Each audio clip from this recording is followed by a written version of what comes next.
Taip. Žinoma. Taip. Taip. Žinoma, kad tikiu. Taip. Tai be abejo. Dabar jau taip. Tikiu meilę iš pirmo žvilgsnio. Labai. Ne. Ar tikiu meilę? Pakol kas dar ne. Tiesą pasakius, meilė yra cheminė reakcija, todėl aš nežinau, ar galima tai pavadinti jausmu. Yes and no, something like that. It's really like that. Maybe when you're in love, you believe in love, but when you're not, you don't believe. Tuo, kad tai yra įsimylėjusių žmonių diena? Dviejų draugų gimtadienį. Tai daug širdučių visur būna, tuomet skiriasi. Spalva raudona, figūruoja visur. Tuom, kad tai yra labai graži šventė ir žadam švęst, kaip ir visi. Niekuo. Absoliučiai nieko. Nesiskiria. Iš tikrųjų nieko, nes reikia mylėti žmonės kiekvieną dieną, o ne tik vieną dieną per metus.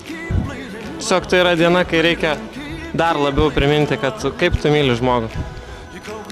Ogi nieko, tiesiog vasario 14 diena yra sukomercinta diena, kai visi pasipelno iš tos dienos pinigų.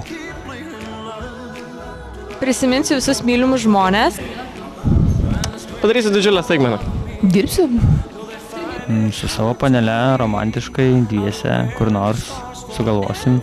Visiems skleisiu meilę pati. Mes žadam bendrabučio 9 aukšte surengti kažką. Kaip į kiekvieną dieną galvosi apie tą saulę, kurią skleidžia kiekviena mergina. 907, sakyčiau. Mes dar planuojam, bet aš manyčiau, ten jau kažkas įvyks. Vasario 14 proga marių merginoms norėčiau palinkėti, kad liktų tokios pat žavės. Apsirengtų gražiai. Būti savimi, atskleisti savo grožį, kuris slypi viduje. Nepadauginti. Nedaryt klaidų išgėrus. I'm in a room 518 if you want a dormitory. Kad jam ir linkėti nieko nereikėjo. Gražios, meilios, protingos ir mylinčios. Daug romantikos. Negailėk gražių žodžių mergaitėms. Susirasti savo Valentiną. Būti ištikimiems savo antrosiams pusėms.